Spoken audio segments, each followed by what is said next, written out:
তো আমরা আলোচনা করব আজকে ইলেকট্রোকেমিস্ট্রি নিয়ে। ঠিক আছে, ইলেকট্রোকেমিস্ট্রি বলতে কি তড়িৎ রসায়ন। তো ইলেকট্রোকেমিস্ট্রি আলোচনা করতে গেলে প্রথম আমাদেরকে যেটা বলতে হবে সেটা হচ্ছে ইলেকট্রোকেমিক্যাল সেল। প্রথম আমাদের আলোচনা করতে হবে ইলেকট্রোকেমিক্যাল সেল।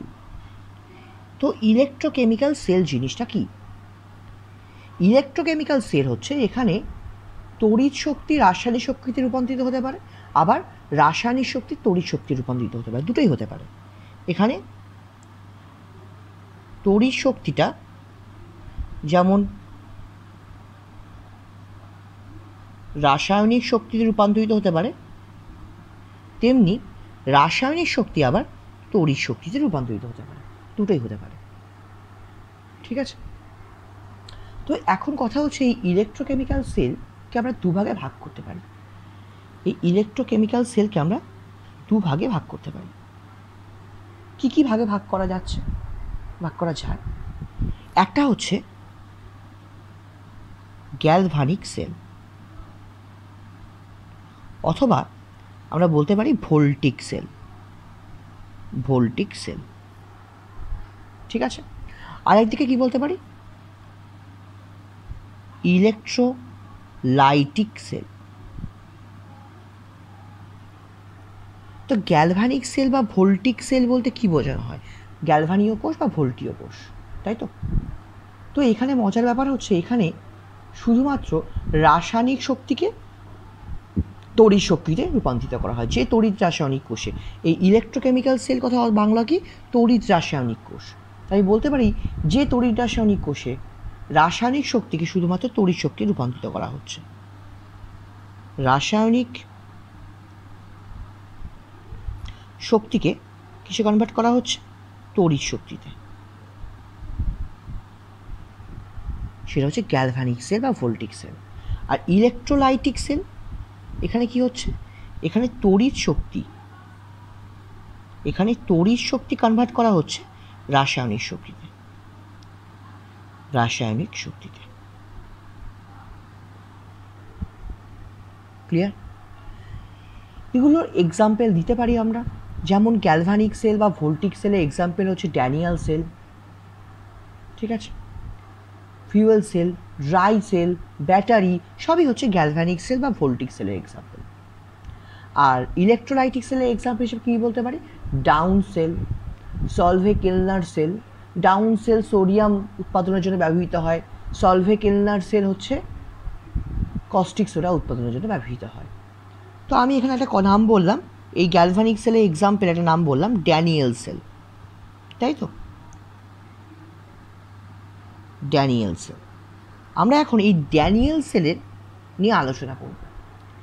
ড্যানিয়েল সেল কি আলোচনা করব, ড্যানিয়েল সেল কীরকম, তার গঠন, সেগুলো নিয়ে আমরা আলোচনা করব।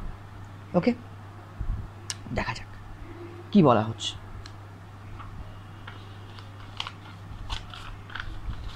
তো ড্যানিয়েল সেল নিয়ে আলোচনা করার জন্য আমাকে একটা কাজ করতে হবে সবার প্রথম, সেটা হচ্ছে আমাকে একটা ছবি আঁকতে হবে। দেখা যাক, NIELL, ড্যানিয়েল সেল। প্রথমে ছবি আঁকবো আমরা।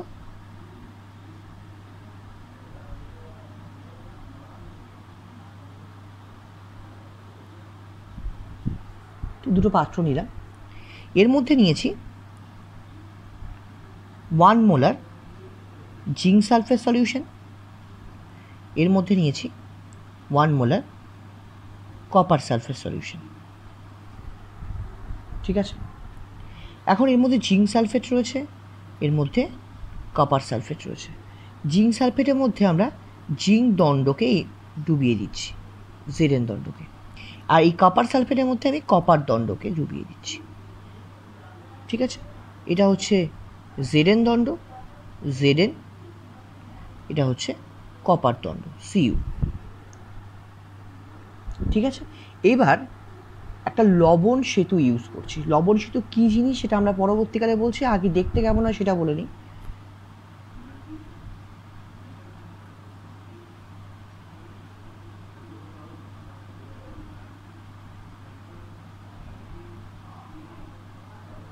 এই হচ্ছে লবণ সেতু, ঠিক আছে, যাকে আমরা সল্ট ব্রিজ বলতে পারি,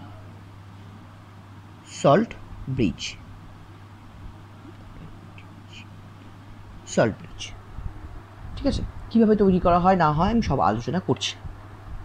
তো এবার এই যে ইলেকট্রোডগুলো রয়েছে, এখানে জিঙ্কের ইলেকট্রোড, এখানে কপারের ইলেকট্রোড, এই ইলেকট্রোডগুলোকে একটা তার দিয়ে ভোল্ট মিটারের সাথে যুক্ত করা হলো, ভোল্ট মিটারের সাথে যুক্ত করা হলো। চাবি দেওয়া আছে ভোল্ট মিটারে, চাবির সাথে তড়িৎ প্রবাহ চালনা করা হয়। আমি ধরলাম এবার চাবি দিয়ে যখন তড়িৎ প্রবাহ চালনা করা হচ্ছে, তখন দেখা যাবে জিঙ্ক যে ইলেকট্রোডটা রয়েছে সেটা ক্রমশ ক্ষয়প্রাপ্ত হবে। এই জিঙ্কের যে ইলেকট্রোড রয়েছে, ইলেকট্রোড সেটা কী হবে, ক্রমশ ক্ষয়প্রাপ্ত হবে, ক্ষয়প্রাপ্ত হবে। এবং যে কপারের ইলেকট্রোডটা রয়েছে, যে কপারের ইলেকট্রোডটা রয়েছে সেটা ক্রমশ ভারী হতে থাকবে, ভারী হবে। এখন প্রশ্ন হচ্ছে যে কেন ক্ষয়প্রাপ্ত হচ্ছে, কেন ভারী হচ্ছে, তাই না? তো দেখা যাক, সবার প্রথমে যে কথাটা বলতে হয়, ধরো জিঙ্ক সালফেটের মধ্যে জিঙ্ক দণ্ড রয়েছে, তা জিঙ্ক সালফেটের মধ্যে জিঙ্ক সালফেট তো তড়িৎ বিশ্লেষ্য পদার্থ, এটা ভাঙতে পারে, ভেঙে এখানে Zn2+ এবং SO4 2- আয়ন উৎপন্ন করতে পারে। অপরদিকে কপার সালফেটও আয়নে ভাঙতে পারে, কপার 2+ এবং SO4 2- আয়নে উৎপন্ন করতে পারে, SO4 2- আয়ন উৎপন্ন করতে পারে, ঠিক আছে। তো এখন এই যে জিঙ্ক সালফেটের মধ্যে আমি জিঙ্ক দণ্ডকে ডুবিয়ে দিচ্ছি বা রাখছি এইভাবে, তার ফলে কি হচ্ছে, এই জিঙ্ক দণ্ড থেকে যে ধাতব জিঙ্কটা রয়েছে সেই জিঙ্কটা দুটো ইলেকট্রন বর্জন করে Zn2+ পরিণত হচ্ছে। ধাতব জিঙ্ক দণ্ড থেকে ধাতব জিঙ্ক মানে Zn দুটো ইলেকট্রন বর্জন করছে, বর্জন করে Zn2+ পরিণত হচ্ছে। তুমি এরকমভাবে বিক্রিয়া লিখতে পারো, Zn থেকে অ্যারো চিহ্ন দিয়ে Zn2+ 2 ইলেকট্রন, একই ব্যাপার, ঠিক আছে। এই ঘটনাটা ঘটছে, জিঙ্ক দণ্ড থেকে দুটো ইলেকট্রন বর্জন করে Zn2+ পরিণত হচ্ছে। অপরদিকে, আচ্ছা এই গল্পটাকে বলে নিই, তারপর অপরদিকে গল্পটা আসছি। তো এখানে যখন জিঙ্ক দণ্ড থেকে ধাতব জিঙ্ক দুটো ইলেকট্রন বর্জন করে Zn2+ আসলো, তখন এই সলিউশনে Zn2+ আয়নটা চলে আসছে, সলিউশনে Zn2+ আয়ন চলে আসছে। আর ইলেকট্রনগুলো কোথায় জমা হচ্ছে, এই ইলেকট্রোডে, জিঙ্ক ইলেকট্রোডে জমা হচ্ছে। জিঙ্কের ইলেকট্রোডে এই আয়ন মানে ইলেকট্রনগুলো জমা হচ্ছে। আর জিঙ্ক দণ্ড থেকে যে উৎপন্ন Zn2+ সেটা কোথায় চলে আসছে, সলিউশনে চলে আসছে। সলিউশনে জিঙ্ক সালফেট রয়েছে, সেখানে Zn2+ রয়েছে, আগে থেকেই রয়েছে, সেখানে চলে আসছে। এইবার এই ইলেকট্রনটা পরিবাহী তারের মাধ্যমে কপারে গিয়ে পৌঁছচ্ছে। কপারে চলে এসছে ইলেকট্রন, তাই তো। এইবার সলিউশনে কপার 2+ রয়েছে, কপার 2+ পজিটিভ চার্জ, সে কী করবে, ইলেকট্রনকে খাওয়ার জন্য এই কপার দণ্ডের দিকে আকৃষ্ট হবে। সলিউশনে থাকা কপার 2+ কপার দণ্ডের দিকে আকৃষ্ট হচ্ছে, আকৃষ্ট হওয়ার ফলে কি হচ্ছে, আকৃষ্ট হয়ে কপার দণ্ডে গিয়ে পৌঁছে সেই সলিউশনে কপার 2+ কপার দণ্ডে গিয়ে পৌঁছে সেই ইলেকট্রন গ্রহণ করে ধাতব কপারে পরিণত হচ্ছে। মানে এখানে যে ঘটনাটা ঘটছে সেটা হচ্ছে কি, সলিউশনে কপার 2+ সে কপার দণ্ডে থাকা দুটো ইলেকট্রনকে গ্রহণ করে ধাতব কপারে পরিণত হচ্ছে, এই ঘটনাটা ঘটছে।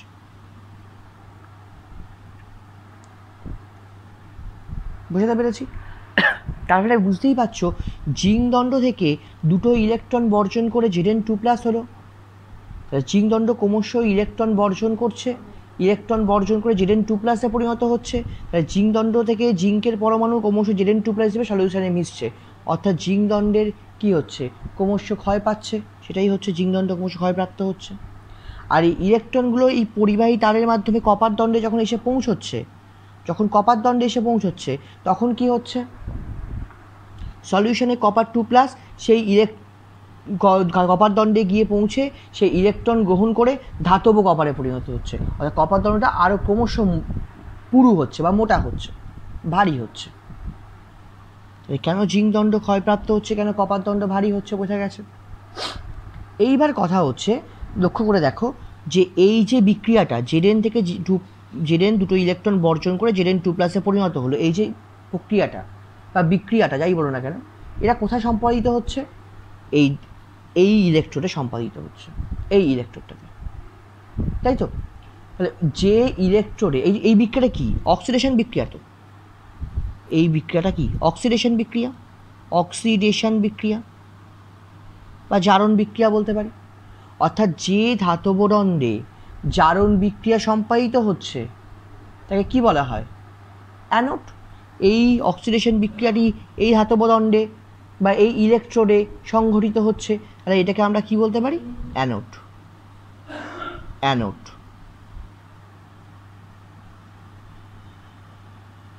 ঠিক আছে।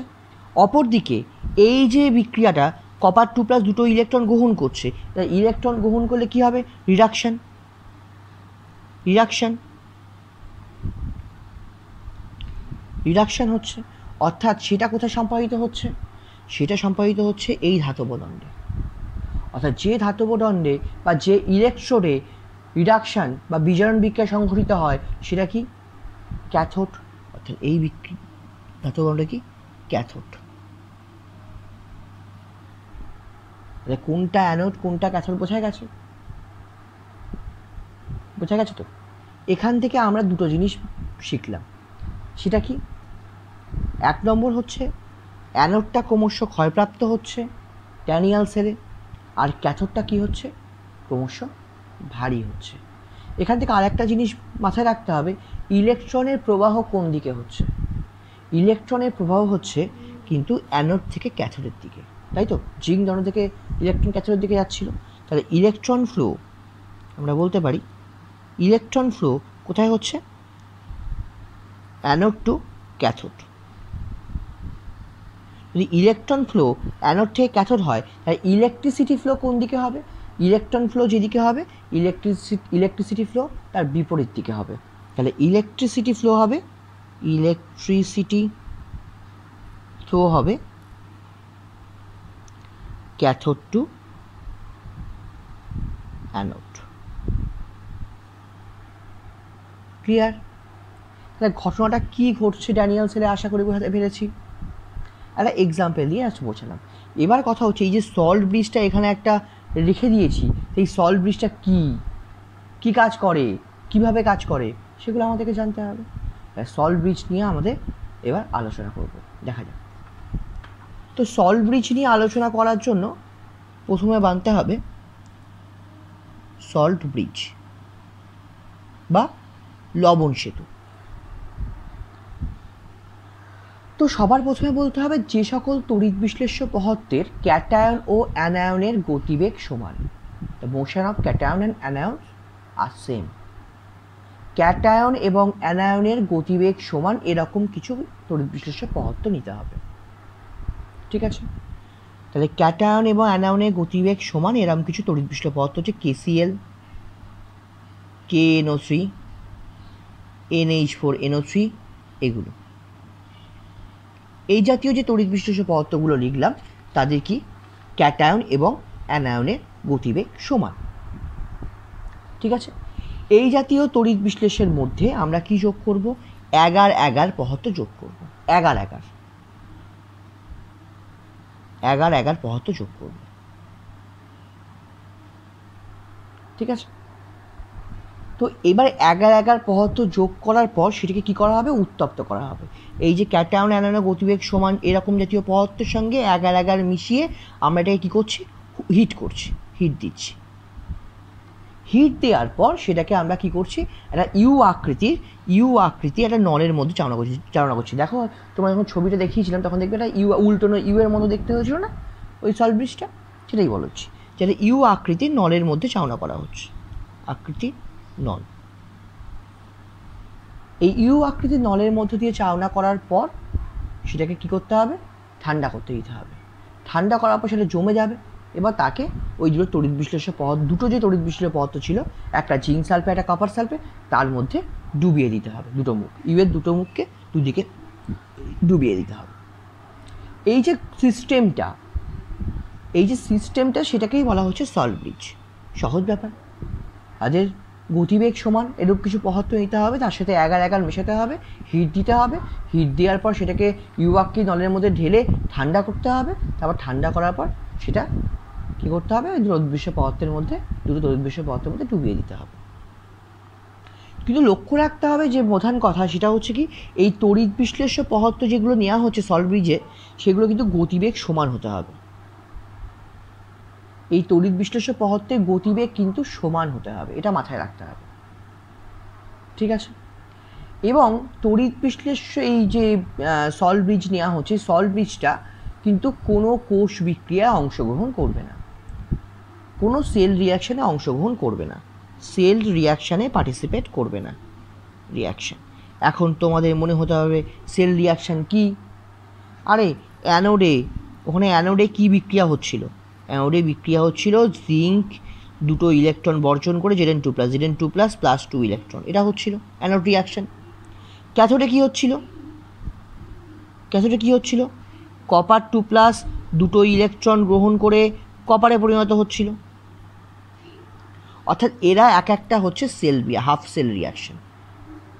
এদিকে এক একটা কী বলা হয়? Half cell reaction. এদিকে পুরো যোগ করলে কী দাঁড়াচ্ছে দেখো, Zn প্লাস Cu2+, এখান থেকে Zn2+, দুটো ইলেকট্রন ক্যান্সেল হয়ে যাচ্ছে, প্লাস Cu, এটা হচ্ছে পুরো cell reaction, total cell reaction হচ্ছে এটা। আর অ্যানোড রিয়াকশান এবং ক্যাথোড রিয়াকশানকে আমরা সেল রিয়াকশান বলতে পারি, half cell reaction, sorry cell reaction নয়, হাফ সেল রিয়াকশান। আর এইটা হচ্ছে সেল রিয়াকশান। এটাকে আবার রেডক্স রিয়াকশানও বলা হয়, শুধু সেল রিয়াকশানও নয়, সেল রিয়াকশান তো বলা হয়, তার সাথে আমরা এটাকে আবার রেডক্স রিয়াকশান বলতে পারি, রেডক্স রিয়াকশান। কেন রেডক্স রিয়াকশান কেন? আরে কেন হবে না ভাই, অ্যানোডে যে বিক্রিয়াটা সম্পন্ন হচ্ছে সেটা কি অক্সিডেশন রিয়াকশান, আবার ক্যাথোডে যে বিক্রিয়াটা সংঘটিত হচ্ছে এটা কি রিডাকশান রিয়াকশান। তাহলে অক্সিডেশন এবং রিডাকশান দুটোই তো ঘটছে, তাই এদেরকে আমি একসাথে কি বলতে পারি, এই বিক্রিয়াটাতে রিডক্স রিয়াকশান বলতে পারি। রিডক্স রিয়াকশান মানে কি, অক্সিডেশনও হচ্ছে রিডাকশানও হচ্ছে, ঠিক আছে। তাহলে আমরা আশা করি বুঝতে পারলাম সেল রিয়াকশান জিনিসটা কি। তাহলে সবথেকে প্রধান কথা কি, সল্ট ব্রিজে দুটো জিনিস মাথায় রাখতে হবে।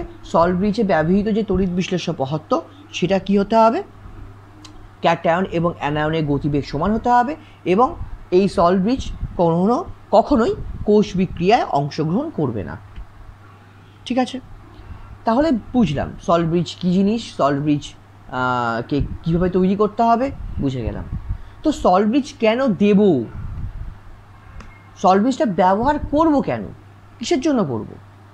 নাম্বার 1, প্রথম সল্ট ব্রিজের কাজ যেটা মেনলি, নাম্বার 1 হচ্ছে দুটি যে অর্ধকোষ কোনগুলোকে বোঝানো হচ্ছে, ওই একটা যেখানে অ্যানোডের কোষ জিঙ্ক সালফেট দ্রবণের মধ্যে জিঙ্ক দণ্ড মেশানো নিমজ্জিত করা আছে, এটা একটা অর্ধকোষ।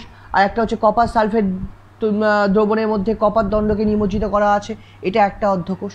এই দুটো অর্ধকোষের মধ্যে একটা সংযোগ স্থাপন করা হচ্ছে এর কাজ, দুটো অর্ধকোষের মধ্যে সংযোগ স্থাপন করা, ঠিক আছে। দুটি অর্ধকোষের মধ্যে তড়িৎ নিরপেক্ষতা বজায় রাখা, কখনো যেন কোনো বেশি আধান না হয়ে যায়, এই জন্য তড়িৎ নিরপেক্ষতা বজায় রাখা, ঠিক আছে। লবণ সেতুর উপস্থিতিতে কখনোই একটি কোষের একটি অর্ধকোষের তড়িৎ বিশ্লেষ্য পদার্থ অন্য অর্ধকোষের দ্রবণের সাথে মিশে যাবে না বা মিশতে পারবে না, সেদিকে খেয়াল রাখা। লবণ সেতু এই তিনটে কাজ করে, ঠিক আছে। খুব গুরুত্বপূর্ণ কিন্তু লবণ সেতু কী এবং লবণ সেতুর কাজ খুব গুরুত্বপূর্ণ কোশ্চেন।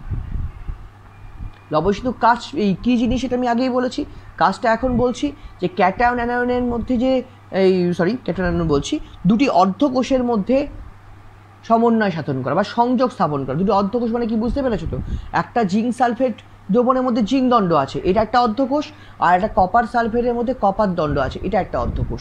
এই দুটো অর্ধকোষের মধ্যে সংযোগ স্থাপন করা। নাম্বার টু হচ্ছে দুটো অর্ধকোষ দ্রবণকে তড়িৎ নিরপেক্ষ রাখা, দুটো অর্ধকোষের দ্রবণকে তড়িৎ নিরপেক্ষ রাখা। নাম্বার 3, একটি অর্ধকোষের দ্রবণ কখনোই অপর একটি অর্ধকোষের দ্রবণের সাথে যাতে মিশতে না পারে সেদিকে লক্ষ্য রাখা। এই হচ্ছে সল্ট ব্রিজের কাজ। আমরা ড্যানিয়েল সেল বললাম, ড্যানিয়েল সেলে ব্যবহৃত সলভেজ সেটা কি, তার কাজ কি সেটা আলোচনা করলাম। এবার আমরা যেটা আলোচনা করবো সেটা হচ্ছে সিম্পল ভোল্টিক সেল, তার একটা সরল যে ভোল্টীয় কোষ, তার গঠন, তার একটা জিনিসটাও দেখিয়ে দিই। ঠিক আছে, দেখা যাক সিম্পল ভোল্টিক সেল।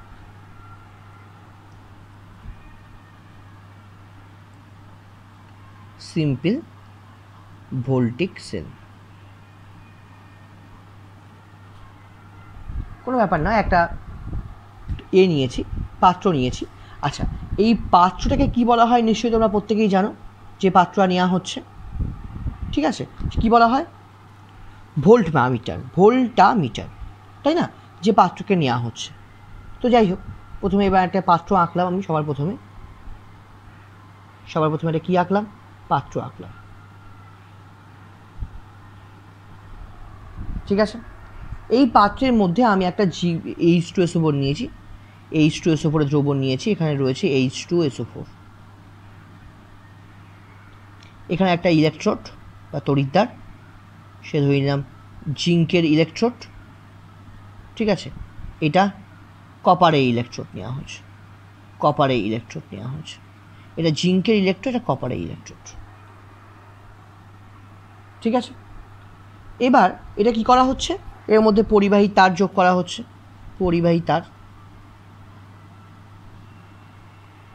তার যোগ করা হলো। পরিবাহী তারের মধ্য দিয়ে তড়িৎ প্রবাহ চালনা করা হচ্ছে।